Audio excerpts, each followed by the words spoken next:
Están ustedes escuchando Economía Directa.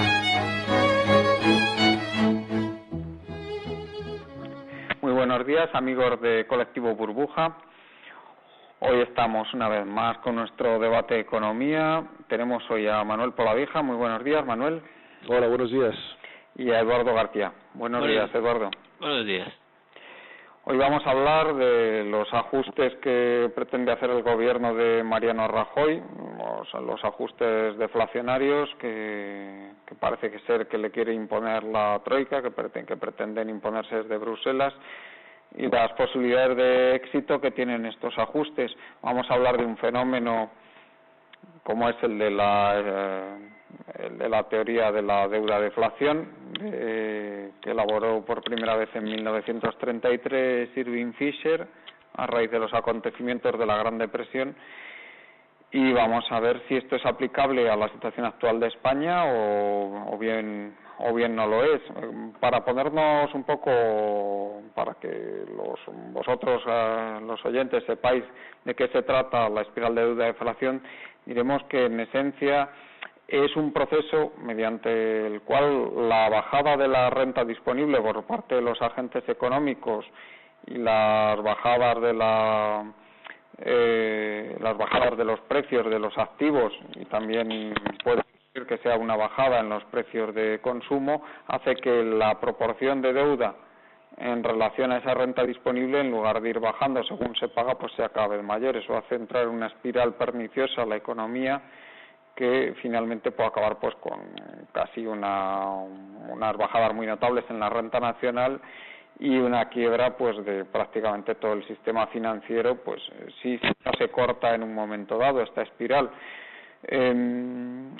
Manuel Polavieja, ¿tú cómo ves esta teoría de la deuda de deflación? ¿Crees que puede ser aplicable a la situación actual? Recordemos que ahora mismo en España, en datos de 2008, la deuda económicos en relación al PIB era el 342%, cuando al principio de la Gran Depresión en los Estados Unidos pues estaba rondando algo menos del 200%, el 190 aproximadamente, por los datos que tengo yo.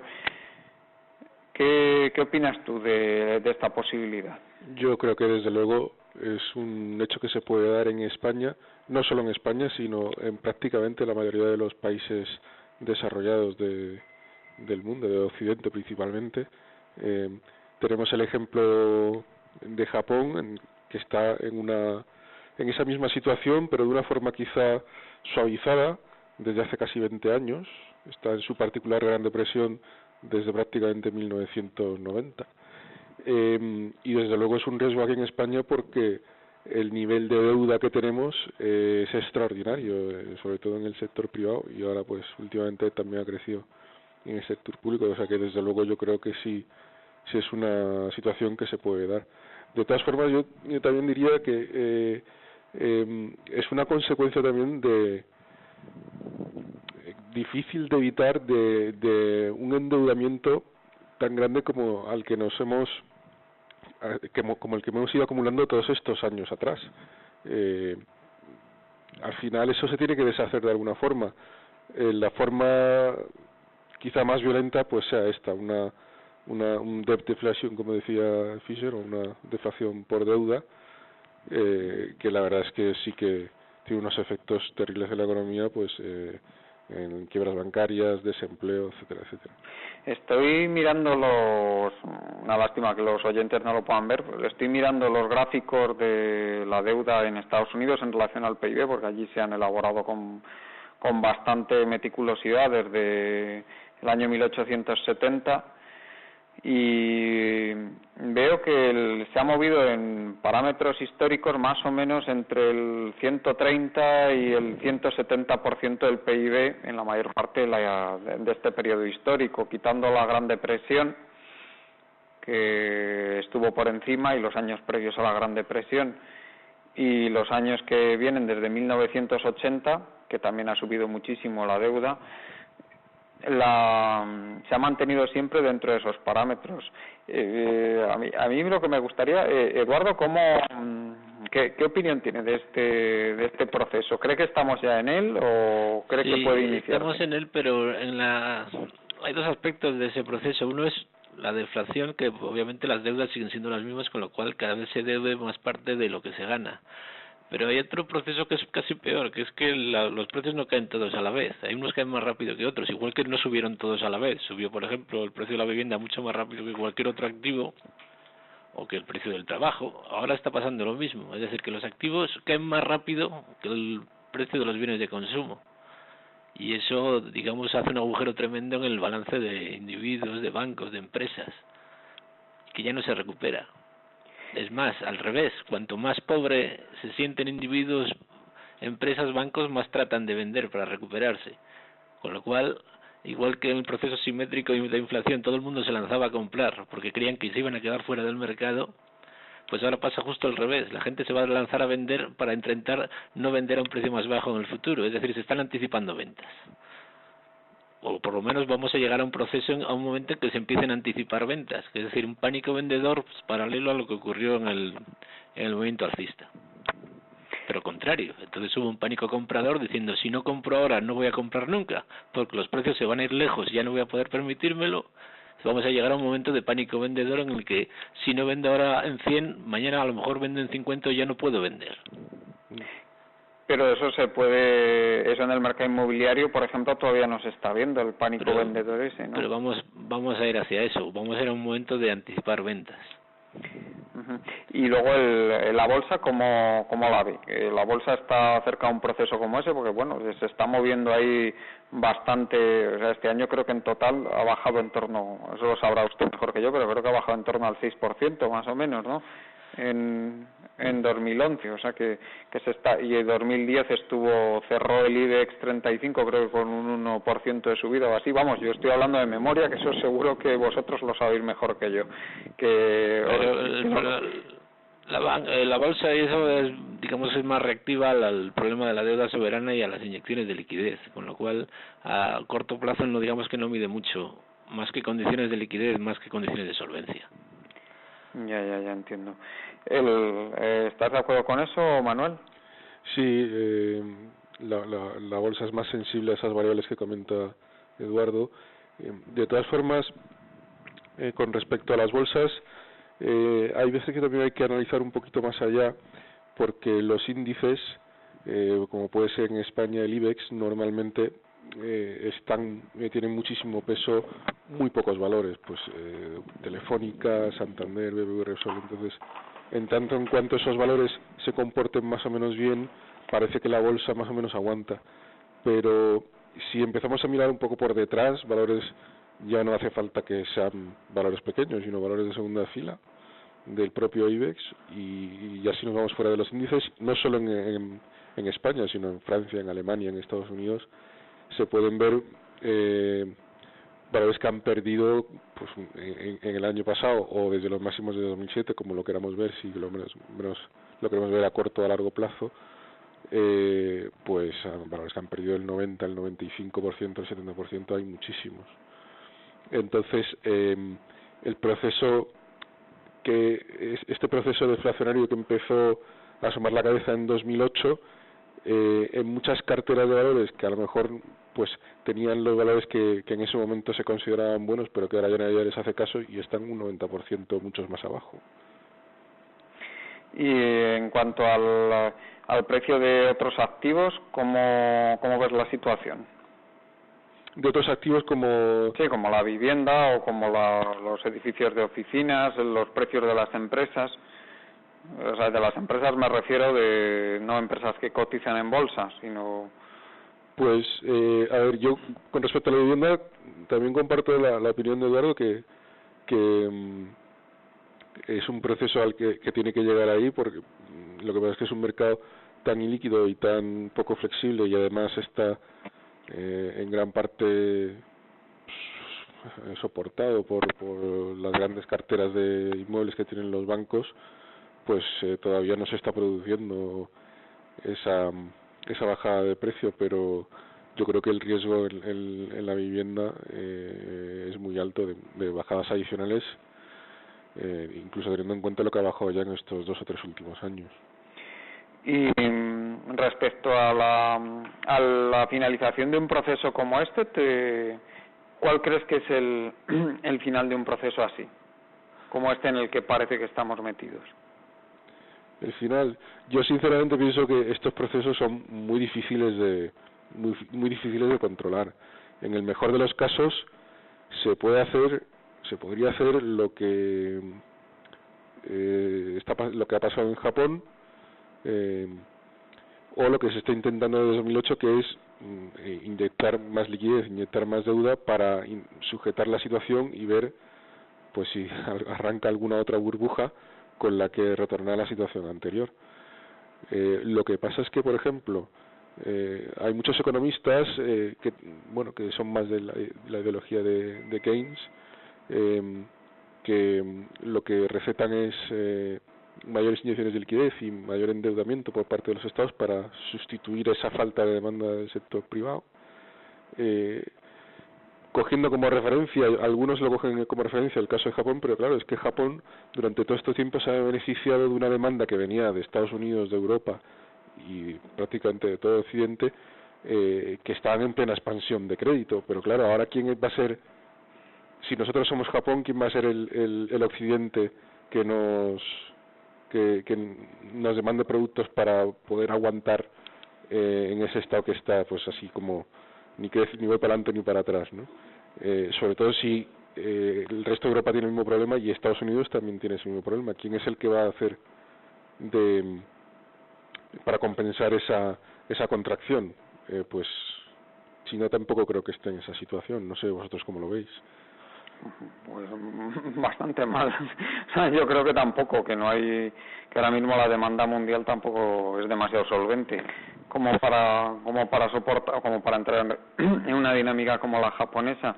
Tiene que pasar algo que cambie radicalmente las expectativas de la gente, y que cambie radicalmente no es que gane Rajoy, es algo mucho más importante. Puede ser, por ejemplo, una caída del valor del euro brutal al nivel de que se ponga en paridad a $1, o la ruptura del euro, pero más cosas. Es decir, tiene que haber un cambio de régimen para salir de la depresión, como hubo cambios de régimen para salir de la anterior depresión de los años 30.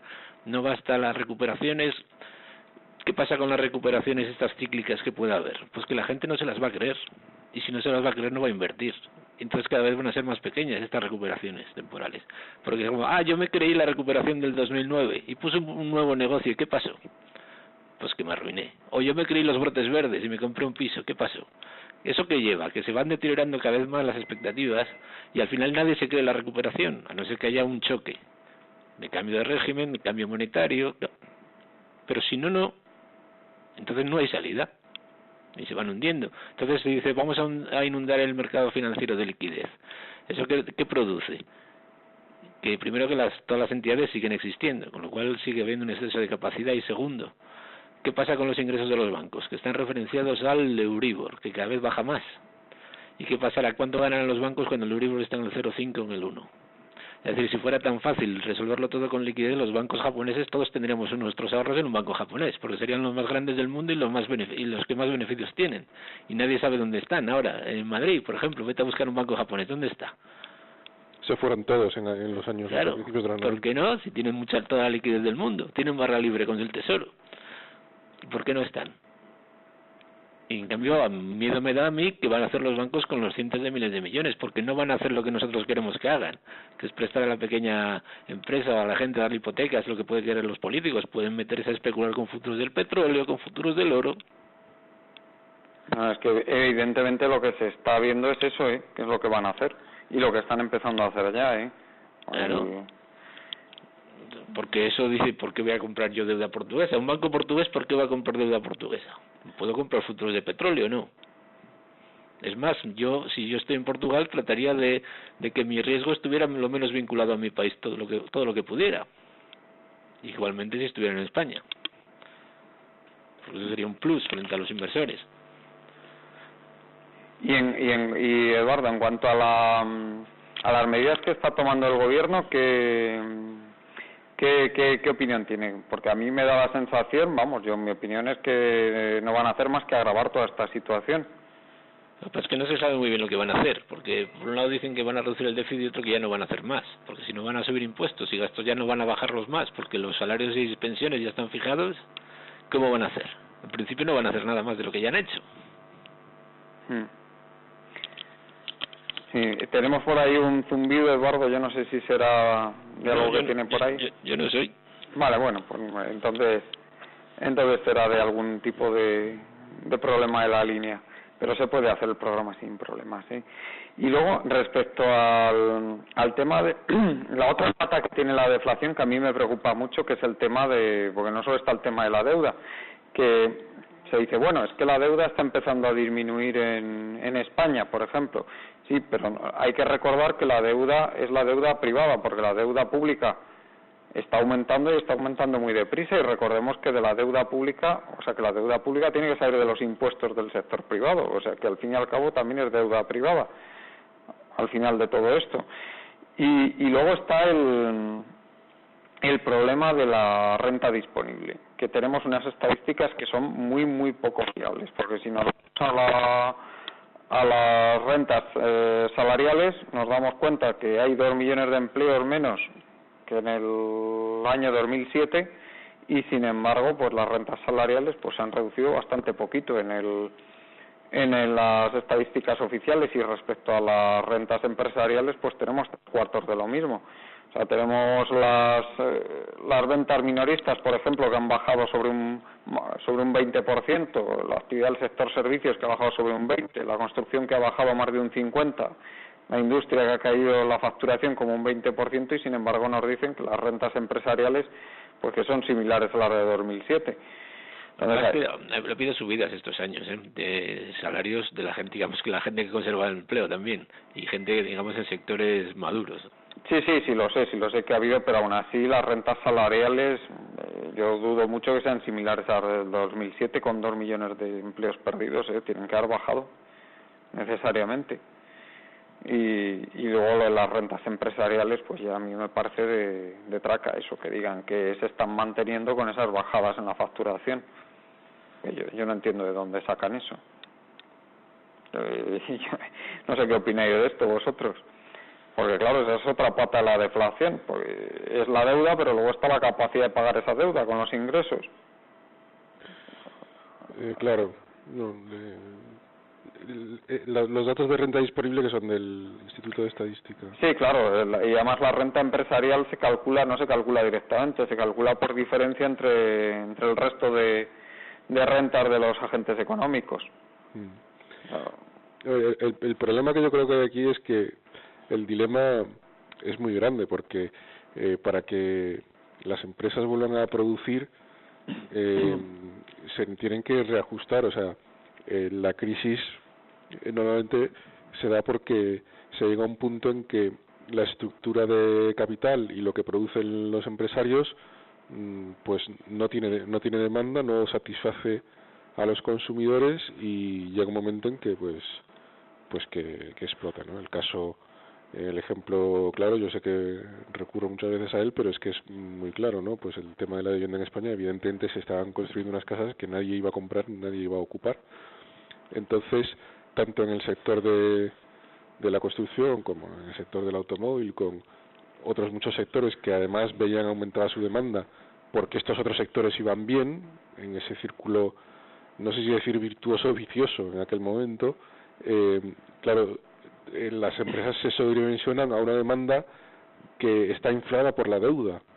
Esa demanda, una vez que ese endeudamiento se para, ya no digo que se reduzca, pero simplemente la gente ya no se endeuda más, sino que deja de endeudarse y se dedica pues a vivir, a consumir, a pagar sus deudas como puede. Claro, en ese momento las empresas tienen unas estructuras que no se corresponden con la demanda real, y pues a lo mejor tienen más empleados de los que necesitan, o tienen unas fábricas más grandes de las que necesitan, etcétera, etcétera. Entonces hay un problema que mientras no se reajuste vamos a seguir teniendo una deficiencia en la producción y en los beneficios empresariales, y luego todo eso afecta al empleo, a los salarios, y es un pez que se muerde la cola, ¿no? La verdad es que el círculo que ponía Fisher, desde luego, ese círculo vicioso de la deflación por deuda no es nada fácil de resolver, porque si inyectamos deudas y, por ejemplo, decimos, bueno, pues el Banco Central Europeo inyecta liquidez a los bancos comerciales para que presten a las empresas, pero ¿a qué empresas? A las que a lo mejor si fluye el crédito, lo que va a fluir es a las empresas que necesitan reestructurarse, pero si les damos esa deuda van a seguir con su estructura ineficiente. Ese es el problema que yo veo. Sí, que las inyecciones estas de liquidez yo creo que no resuelven el problema de fondo, que es dejar que se tienen que quebrar, quiebren. Y por ejemplo, se inyecta liquidez para que porque esto lo hizo mucho el presidente del gobierno y bueno, el presidente del gobierno anterior, porque los bancos concedan préstamos a las empresas y hipotecas a las familias, pero realmente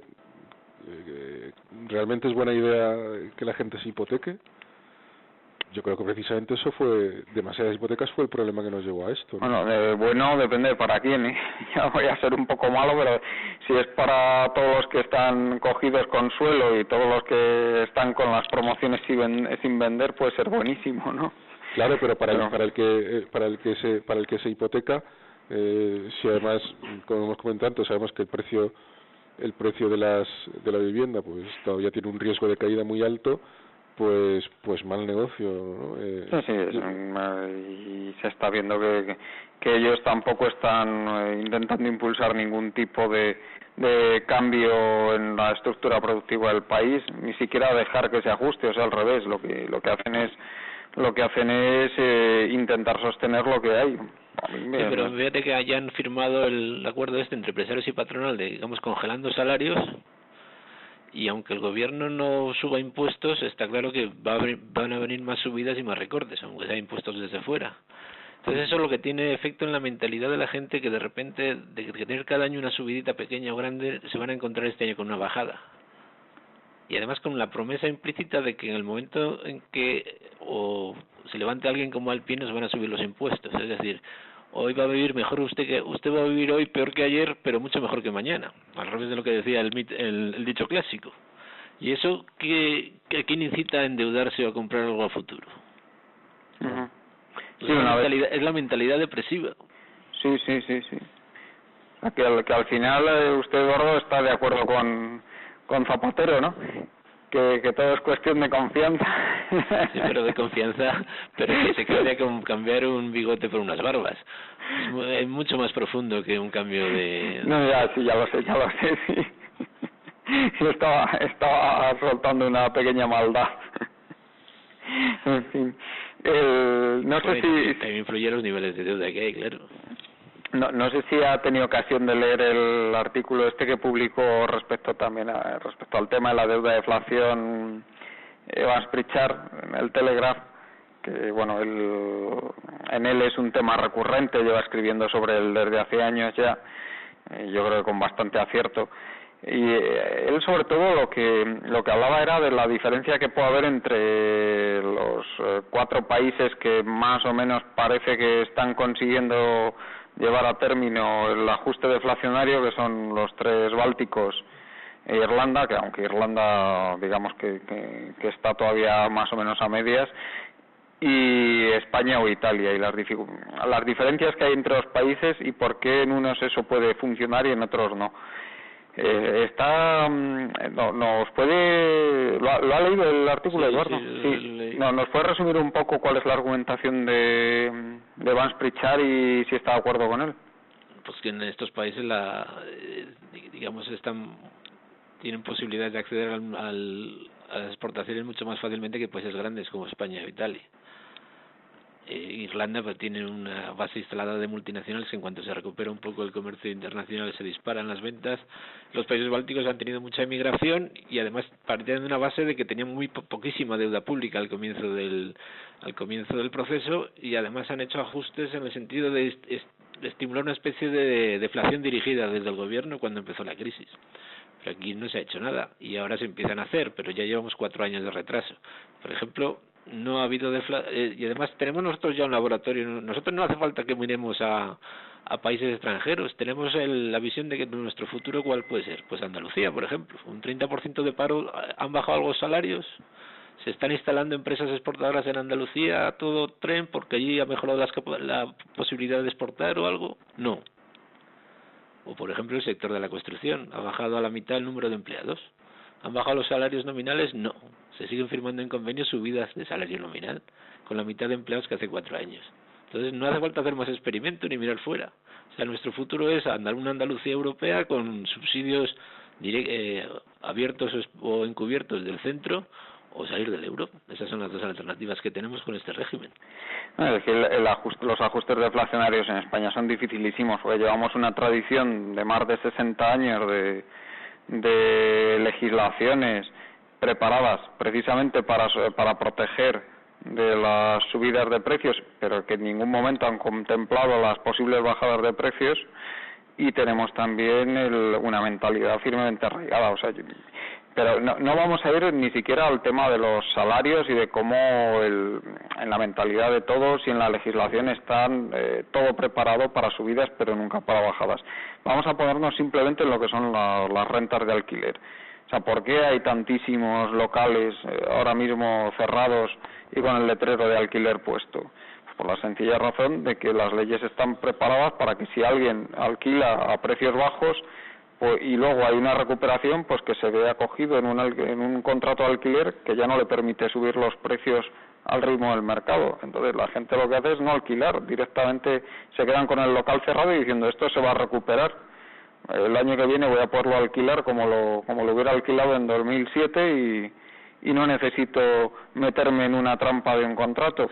Ya, pero también eso, todavía la gente se tiene que desprender de la ilusión que había en los tiempos de la inflación de que un bien inmobiliario es un activo que no pierde valor, que solo lo gana. Si piensan en un activo como un automóvil, es decir, yo me compro un automóvil y lo quiero alquilar a un tercero, pero como no me paga lo que yo quiero, dejo el coche en una campa. Todo el mundo dirá que yo estoy loco, ¿o no? Sí, sí. Pues esa es la mentalidad a la que tienen que llegar los tenedores de activos inmobiliarios. Pero si se da cuenta, el otro día le escuchaba a una persona decir, bueno, yo es que claro, te estoy pagando 2.000 euros de letra, de hipoteca, y es que necesito entonces 3.000 euros al mes para vivir y estoy ingresando menos de 2.000. ¿Y no se ha planteado usted vender el piso? Dice, no, porque no me van a dar lo que vale el piso. Sí. Claro, es que esa es la mentalidad que está ahora mismo. Claro. O sea, la clave está en que la gente sigue pensando que lo que valen los inmuebles, lo que valen los activos es lo que valían antes del estallido de la burbuja. Aún no se ha mentalizado prácticamente nadie de que eso no va a volver a ser así. Es que son muchísimos años de inflación, un año tras otro. Yo creo que un episodio deflacionario en España, pues posiblemente habría que retrotraerse más de... Es que no lo sé, porque yo no y en los años 30 fue muy suave la deflación en España, ¿eh? Pues porque enseguida abandonamos el patrón oro y enseguida volvió la inflación. Entonces es que ni nuestros abuelos han vivido una época así, con lo cual la mentalidad sí que es cierto que la tenemos totalmente atada a que, bueno, que será cuestión de tiempo, que los precios de lo que sea pues acabarán por subir, que es cuestión de tiempo. Sí, es verdad. Sí, pero es que si vemos el precedente que es Japón no tuvo 10 millones de inmigrantes en proporción que llegaran justo en la cima de su burbuja. O Japón ahora no tiene una inmigración de gente que se va al extranjero. Y Japón, nosotros tenemos casi el problema demográfico compuesto con el problema de la inmigración. Entonces eso da unas perspectivas para el ladrillo que es a lo mejor que metido en euros nunca vamos a volver a ver los precios del 2007. A lo mejor nunca en nuestras vidas. Cosa que es muy increíble, pero puede ser así. Es posible, sí, es una posibilidad. Sí, vamos, totalmente. Si no hay ninguna expectativa de que haya otra vez un proceso inflacionario, pues bueno. Porque le digo usted, ¿cuánto vale un piso en un pueblo perdido del Atlas marroquí? A nadie le importa, no vale nada, porque si no hay trabajo, ¿cuánto vale un piso? No vale nada. Claro. ¿Cuánto vale un piso en un pueblo perdido en el campo, en La Mancha o en Castilla y León? No vale nada.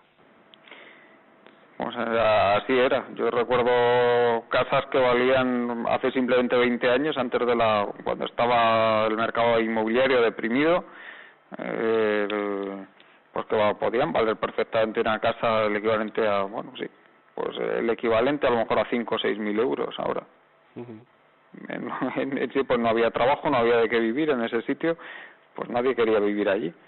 O sea, no había demanda.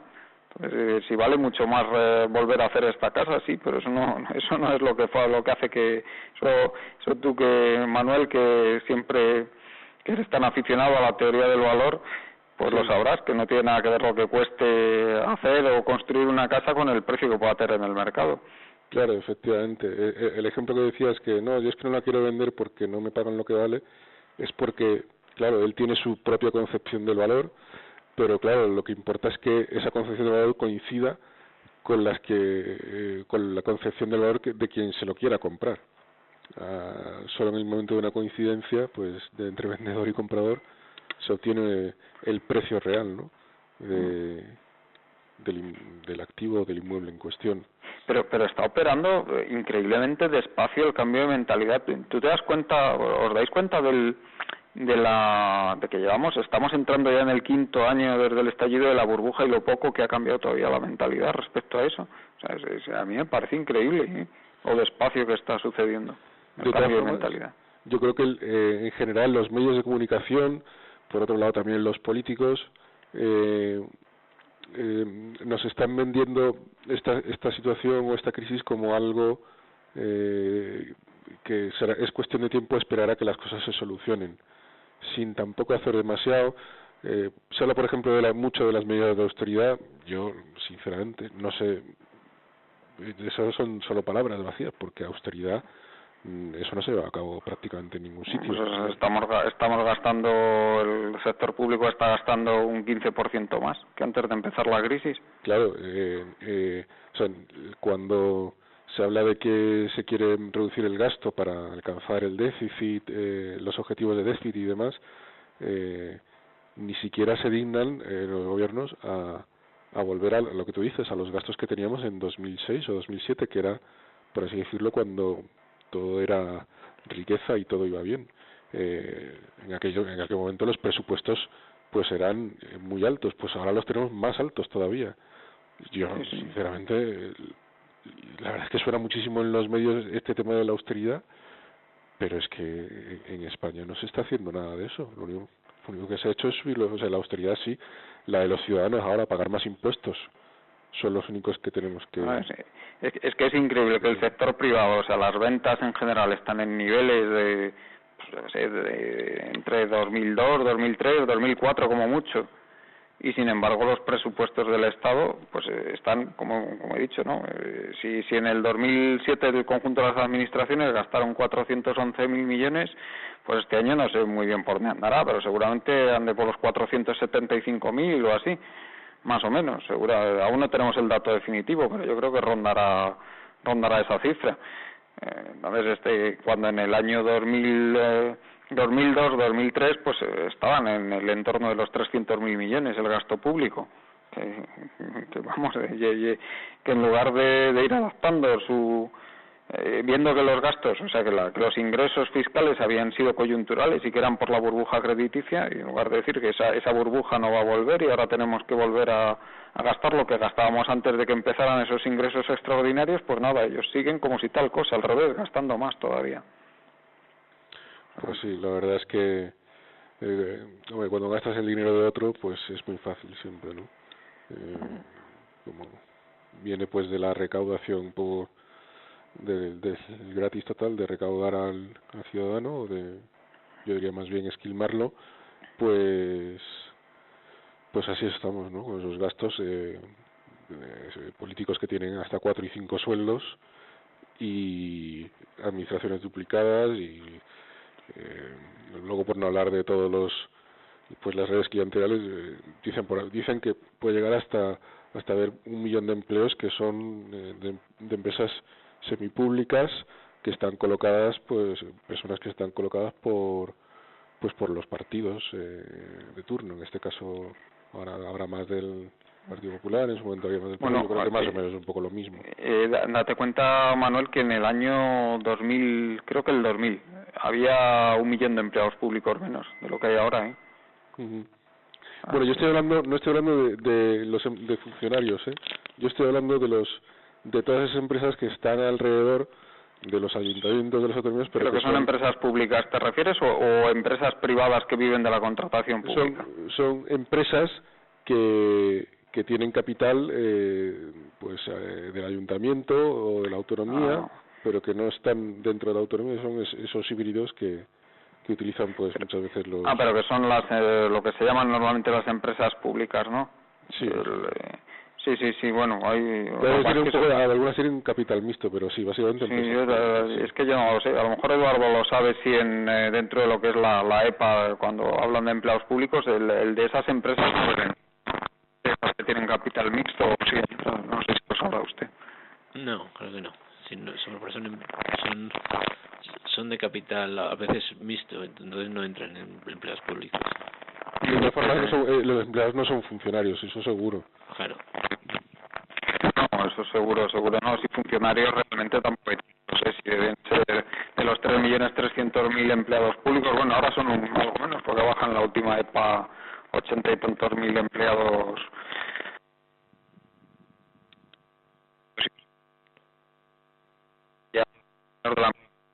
Ya, sí.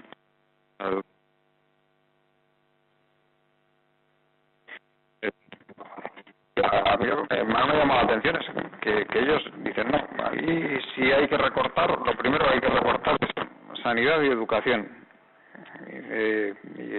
Bueno, si con la mitad de presupuesto teníamos sanidad y educación, o sea, ¿cómo es posible que si tenéis que recortar un 10% tengáis que recortar de aquí y no haya que recortar de otros sitios? Bueno, eso es cachondísimo. No van a recortarse sus ingresos, es obvio. Pero de todas formas, ellos se han escudado en el mantra de que aquí la deuda es baja y han engañado a la gente ahí fuera, o por lo menos lo están engañando, pero no han contado varias cosas. No han contado que todavía no han reflejado en el déficit lo que va a costar la crisis bancaria. Es decir, ese FROB que al parecer nos lo van a devolver con intereses, o sea que va a ser un gran negocio. No han contado lo que está pasando con la seguridad social, que está en caída libre y que se va a un déficit de 7-10 mil millones este año, como usted decía. Más los achaques de cualquier estado de bienestar, como el incremento del gasto sanitario, porque la población está envejeciendo, el incremento del gasto de los intereses. Esos son factores de crecimiento del gasto que están ahí, haga lo que haga el gobierno. No, además que eso es imposible de remediar, porque ya y otro factor, que son las deudas no comerciales, las deudas comerciales. Es decir, lo que se deba a empresas y demás. Que en teoría está contabilizado en el déficit, pero me da a mí que no. Bueno, sí, eso, desde luego hay muchísima gente que habla de que hay montones de facturas metidas en los legendarios cajones esos, ¿no? Claro, y entonces un día cuando alguien diga meta esto en el déficit y meta el FROB, dice de repente ya no estamos en el 72, ya no estamos en el 82, y contando este año estamos en el 90 del PIB en deuda. O sea que ya no estamos tan cerca de Francia como tan cerca de Portugal. Y eso contando con que la crisis bancaria lleve el gasto ese, porque si se va a lo que decimos algunos, que pueden ser 400.000 millones de euros, pues me temo que del 90 nada, que nos iríamos a lo mejor al 120. Claro. Pero claro, ya se sabe lo que se está haciendo en la banca, ¿no? Para ocultar los balances realmente en los balances las pérdidas reales de todo lo que están teniendo. Sí, cuanto más esperan es peor. Antes en la subida, cuanto más esperabas, más dinero ganabas. Y ahora es justo al revés. Sí, pero es que ellos se creen que va a pasar lo que pasó en el 93 y lo que pasó en la crisis del 77 también. Es que esta estrategia la llevan usando desde y va a pasar, pero en un sentido que ellos no perciben, porque ¿qué pasó en esos años? ¿Qué hubo, aparte de lo que está viendo ahora? Devaluaciones. ¿Y qué pasó con el 59? Plan de estabilización, ¿qué hubo? Una gran devaluación, grandísima devaluación. Y eso cambió la perspectiva, cambia el régimen. Y ahora o bien dejan caer al euro hasta la paridad con el dólar o menos, o salimos del euro. Esas son las dos posibilidades. Sí, porque es que pero lo del euro yo no lo veo tan fácil, porque ahora, ¿qué fuerza puede hacer caer al euro de esa manera? El que inyecten 5 billones de euros de liquidez en el mercado. No, un acuerdo pactado entre los grandes. Pero ¿y quién va a consentir eso? Es que es lo que yo me pregunto. Ya, pero la alternativa es la ruptura. Es que no, es que no, usted o se corta, elija, o se corta un brazo o se muere de cáncer. Pero es que yo no entiendo, o sea, la zona euro que ahora mismo apenas tiene déficit en la balanza de pagos, o sea, simplemente por flujos monetarios el euro no va a caer, a no ser que haya fugar de capital de la zona euro. Pero hay países que un superávit comercial bestial, China por ejemplo, que tiene que cambiar su moneda. Ya, pero que claro, pero ellos pueden porque las divisas que van la utilizan para mantener el yuan bajo, o que es lo mismo que están haciendo los suizos, ¿no? Con el franco suizo. Pero claro, es que uno puede sostener un tipo de cambio cuando tiene superávit comercial, pero cuando tiene déficit comercial, pues no. Pero es que yo no entiendo cómo puede la zona euro impulsar hacia abajo el euro. Pues, ¿qué van a hacer? ¿Qué van a hacer? ¿Dedicarse a emitir moneda y a comprar divisas de todos lados para impulsar el euro hacia abajo y los otros se van a quedar parados mientras hacen eso? Si puede prestar a los bancos billones de un día para otro, puede comprar dólares o yuanes. Sí, no, ya, pero que... No, si poder se puede, pero los otros se van a quedar parados mientras ellos hacen eso. Es lo que me pregunto. Hay que hacer un acuerdo, porque es un acuerdo para estabilizar las monedas. Porque si no, que nosotros seguimos teniendo un déficit por cuenta corriente del 3 y pico, 4%, para llegar al equilibrio que necesitamos 1 millón y pico más de parados. Pues sí, yo creo que sí, que nos tendríamos que ir a los 7 millones, sí. Entonces, ¿qué recaudación hay? O sea, es que ya el país deja de ser un país viable. Claro, se convierte en una broma. No, es que nos ponemos en la Nacional 2 con un pañuelo cada vez que llegue el dinero de Bruselas, porque es lo único que va a llegar aquí. No, con 7 millones de parados es que es imposible. Ahí la recaudación se les hunde. Es que se va el déficit, pues yo que sé, como a 6 o 7 puntos más. Empiezan a enquistarse problemas de gente, de varios millones de gente que hace años que no cobra nada. Sí, que eso es terrible lo que está ocurriendo, Manuel, que te veo muy callado. No, bueno, es que sí, la verdad es que la situación tiene difícil solución. También es verdad que, lo habíais comentado hace un rato, que en estos casi 4 años ya, o llevamos para 5, se han desaprovechado muchas oportunidades, porque esto que comentáis, el artículo de Evans Pritchard, él hablaba de que los países bálticos tenían baja deuda pública e incluso alguno tenía superávit, no tenía déficit fiscal, pues no era tan lejana la situación en la que estaba España en 2007. Lo que pasa es que se ha ido deteriorando la situación y en el artículo de Evans Pritchard dice que es el ejemplo de los países nórdicos no vale, o los países bálticos y Irlanda no vale en España, porque España es mucho más grande y las circunstancias son distintas. Bueno, las circunstancias son distintas también ahora, pero en su momento no lo eran.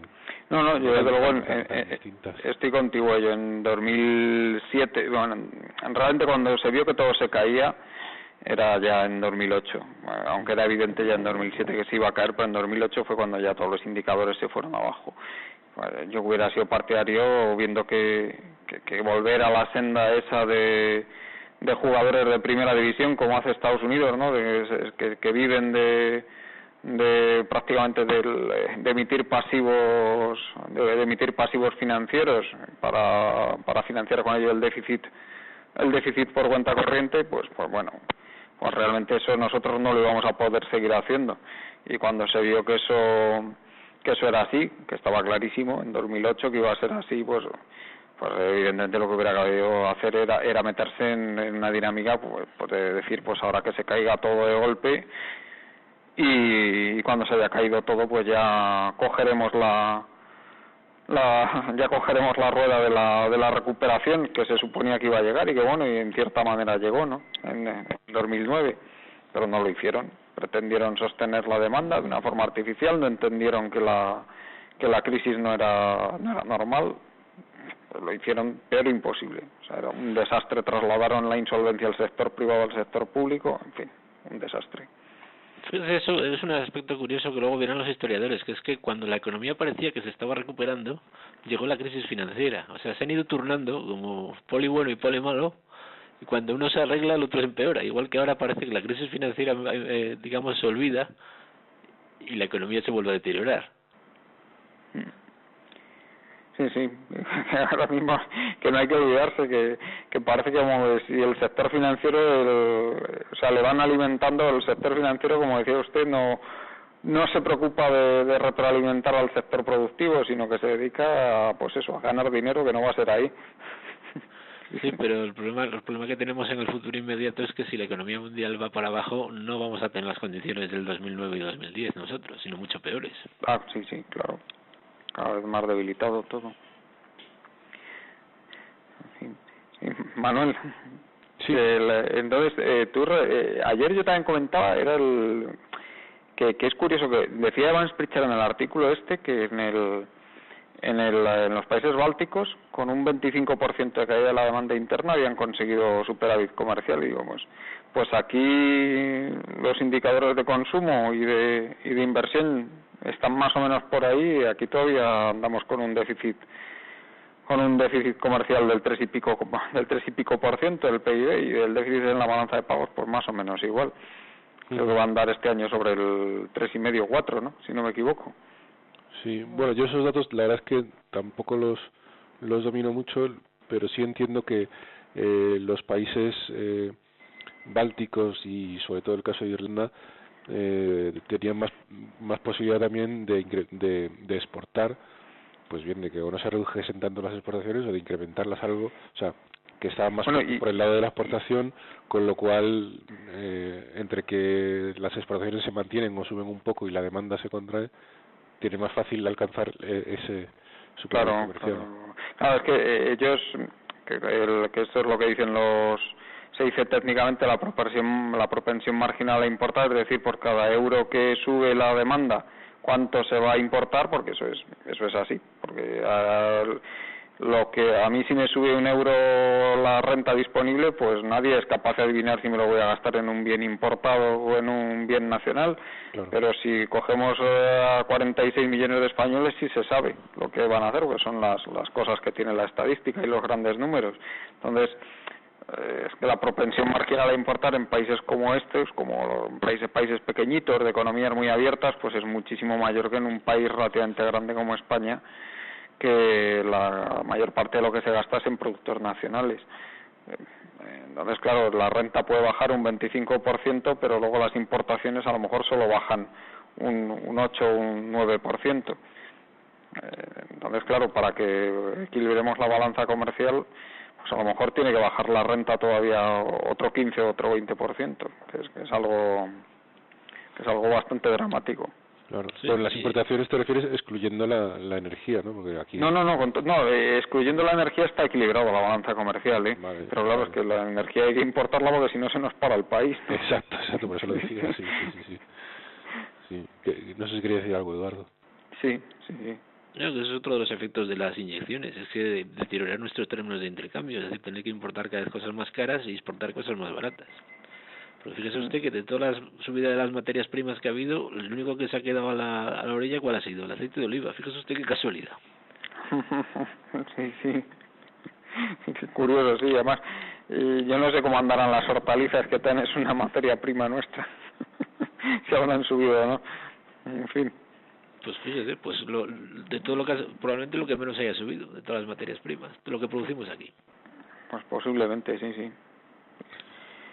Muy bien, pues yo creo que ya hemos cumplido sobradamente con el tiempo que teníamos previsto para para el programa este. Yo no sé si queréis añadir algo más. Y si no, vamos terminando. Sí, Manuel o Eduardo. Bueno, Sí, yo bueno, solo comentar que efectivamente la solución a esta situación de espiral deflacionaria es complicada,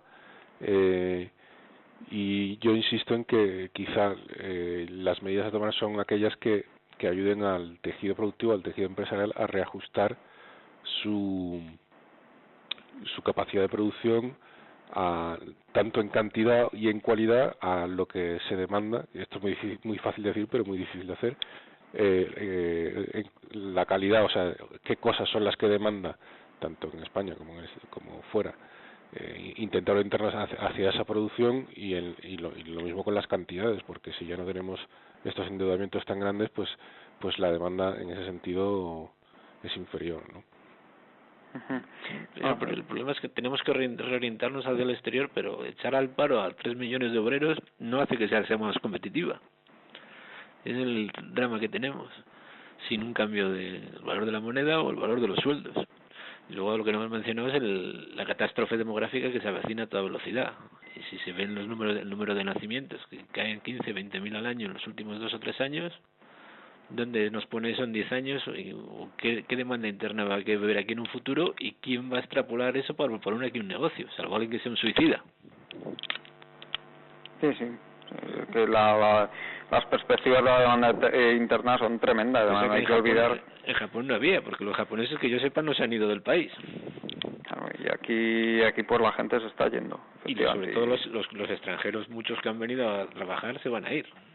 Y los jóvenes, pues los que se van son los jóvenes, y no hay que olvidar que el consumo o la demanda es sobre todo es una cosa de gente joven de pues en la primera etapa de su vida, que a partir de los 50 y tantos años pues el consumo va cayendo cada vez más. Eso no hay que olvidarlo. Eso va a la vivienda, o va en contra de ello, claro. Sí, no, yo no he mirado el número de hogares en la última EPA como andaba, no sé si habrá seguido subiendo o no, creo que no sé si alguno de vosotros lo habrá mirado. No, yo he mirado nacimientos y están cayendo ya fuerte. Sí. Pero fuerte que de aquí a 10, 20 años son caídas de la población activa a lo mejor de 400, 500.000 al año, tranquilamente. Un futuro bastante negro para el sistema de pensiones, que por si es ya poco malo con ese déficit que tiene ya. Futuro de demolición de edificios y edificios abandonados. Como en esas películas americanas que salen, esas de los años 70, que salían edificios en el Bronx abandonados y eso, pues ese es el futuro aquí del sector inmobiliario, y lleno de grafitis y habitados por ocupas o por gente sin techo. Muy bien, pues nada, oye, si queréis vamos terminando ya, entonces. Muy bien. Vale. Oye, pues muchas gracias, Manuel. Muchas gracias a vosotros. Un día más, que en este horario también un poco intempestivo, les recuerdo, aunque este programa se va a escuchar en diferido, lo estamos grabando casi ya estamos terminándolo casi a las 7 de la tarde. Muchas gracias, Eduardo. Gracias. Y nada, enhorabuena por reincorporarse al programa, y esperemos que se siga animando, porque la verdad es que son unos debates la más de interesantes cuando participa usted. Sin desmerecer al resto de participantes, por supuesto. Muy bien. Vale, y muchas gracias, amigos de Colectivo Burbuja. Os recuerdo, como siempre, que tenemos en nuestra página web colectivoburbuja.org pues nuestro servicio de ayuda para todas las personas que necesiten asesoramiento por cuestiones de deudas o por cuestiones de desahucios o cuestiones de inversiones, que en el email ayudacb@gmail.com. Muchas gracias y hasta el próximo programa.